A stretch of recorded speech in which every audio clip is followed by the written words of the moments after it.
looking at someone who does something extraordinarily well, like a painter, or a musician, or a dancer, or a redwood, you can't help but think, how did this all happen? This is stunning.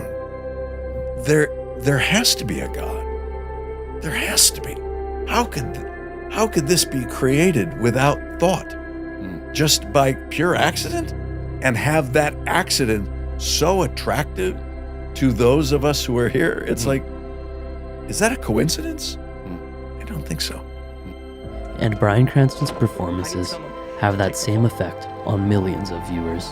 In the year 2000, he had his first breakout role as Hal in Malcolm in the Middle, and an even bigger breakout in 2008 as Walter White in Breaking Bad. Bryan's accolades include 6 Primetime Emmy Awards, 2 Tony Awards, and 2 Golden Globes. When he views art, Bryan sees proof of God. Does he find that same proof when it is Bryan himself creating it?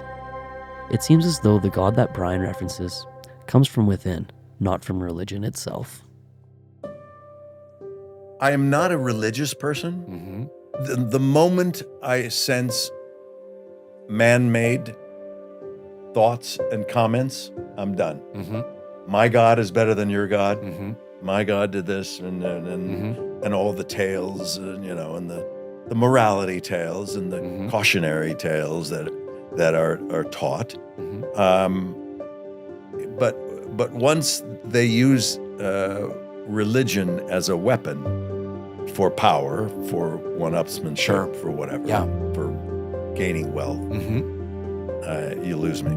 It seems, though, that the larger the flock, the more weakened the chain gets, and it could break at any moment. And I believe in inclusiveness, and anything that's not like, let people be who people want to be and love who they want to love and be around who they want to be. And if someone's intolerant of that, I'm not a part of their conversation. The tolerance that Bryan practices is not yet widespread. When it comes to the younger generation, many parents are not open to letting their children become who they want to become. For example, there is an immense amount of pressure put on kids at a young age to pick a career years in advance of even graduating high school. Here Bryan reflects on this harsh reality. I think sometimes we reach down too far into our youth and expect them to produce sooner than they should be able to. We look down now to 16-year-olds and say, where are you going to go to college? What are you going to do for the rest of your life? And it's like, they're not fully baked yet. How do they know? Give them a break. Just say, look, I think after high school, take a year off, take 2 years off, join the Peace Corps, travel, go figure things out, or just enjoy yourself. For the first time in their lives, they're adults, and they don't have to be somewhere. They're not told to be somewhere.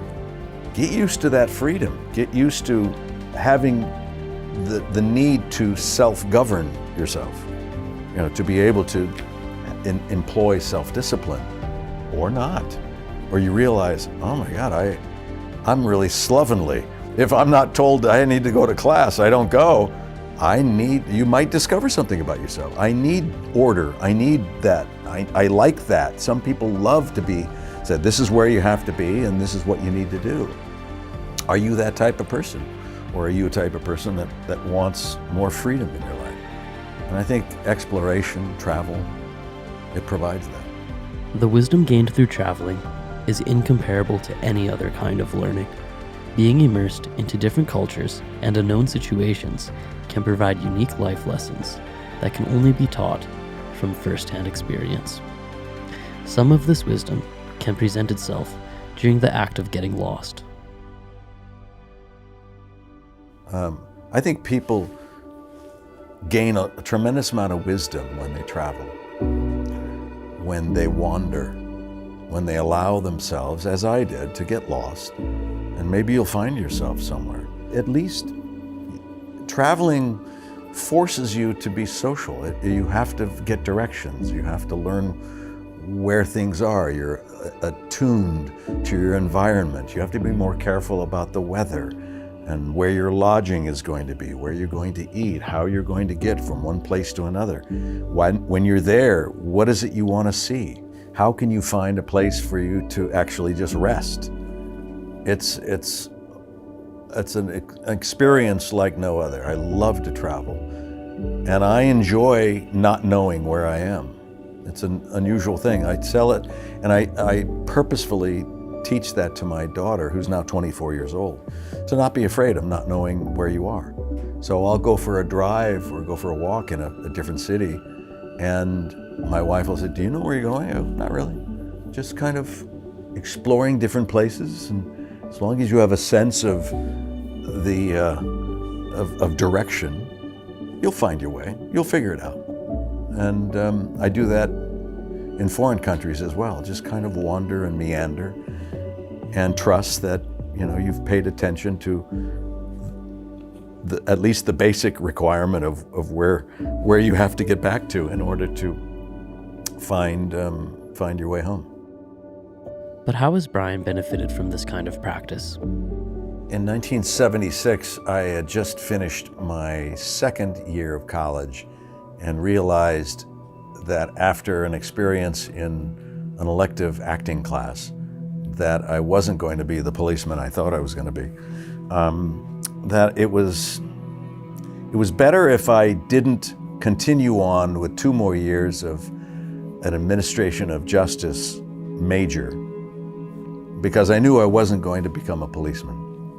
So I thought I better just go figure out what it is I want to do. And so I hopped on the back of a motorcycle. My brother was in the same position, really.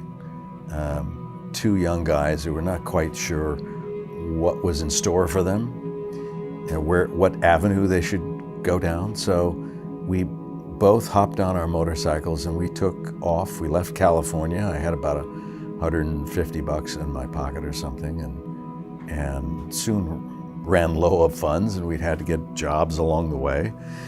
What was great about it is that we had total freedom. We didn't know exactly where we were going.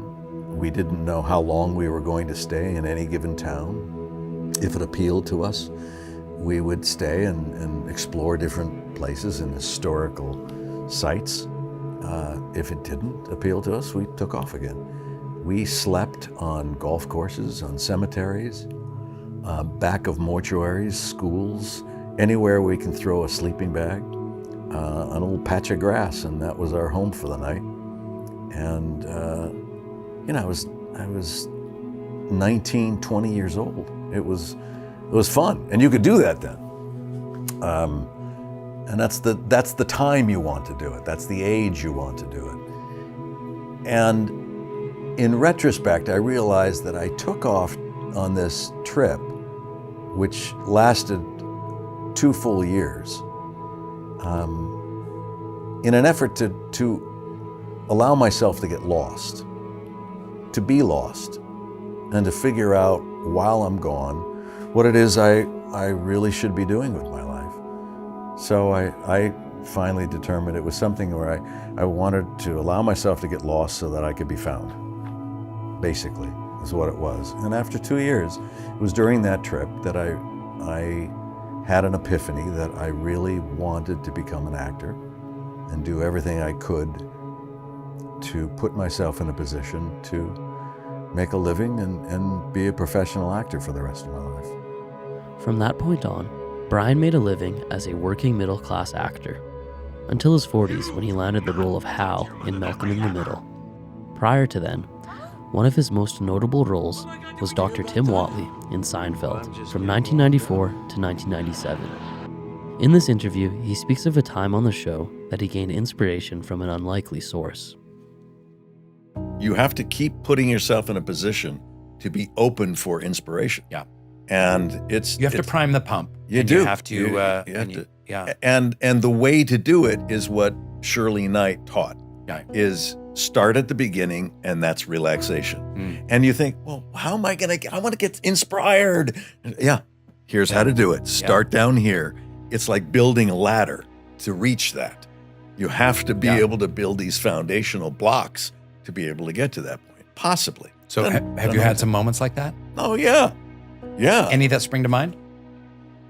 There's a number of things. There's a story when I was on Seinfeld, I'm playing the dentist on Seinfeld, that got an enormous laugh. And I didn't tell Jerry or Larry David that I was doing it. But I was rehearsing. It was an episode, and I did a half a dozen episodes as their dentist, Tim Watley. This one episode, I'm in there, and Jerry is in my dental chair, and he's wondering, if I am hygienically clean, and so he's in my dental chair, and I give him laughing gas, and he goes out, and he doesn't know if he's been molested because his shirt was untucked. And in his daze, he sees my dental hygienist kind of put her blouse back together, and I'm kind of, and it's like, what's going on? Anyway, we rehearsed the scene, and off they go to another part of the set to rehearse another scene. And I stayed on my dental office set to figure out how the stool works and where the tools are and things like that. And I hear a voice, hey, you know what would be funny? And there's a guy on a ladder adjusting a lamp, and I go, guy on a ladder, what would be funny? And he said, when you ask for the nitrous oxide, take a hit of it yourself first. And I went, oh my God, that's pretty good. That is really that's pretty good. And so I didn't tell anybody. Audience loads in, we do it. And I go, nurse, nitrous oxide. And I take it. Yeah, that's good. And Jerry cracks up. We did that little run maybe 25 times because he kept laughing. And then I kept laughing, and we can't. And Larry David scolding both of us, stop laughing, do it again. And they said, that's a brilliant idea, I go, it's not it was, the guy on the ladder is not there anymore. And He's out here somewhere. Yeah, he's out there somewhere, yeah. So you never know where a great idea is going to come from. And you know who that guy on the ladder was? No, who was it? Jesus. Oh my God, I wish I had paid more attention. Yeah, don't we all? No wonder he wanted to wash my feet. Did this gig simply come from a man on a ladder adjusting a lamp? Or is it deeper than that? Divine inspiration, perhaps? That's up to you to decide.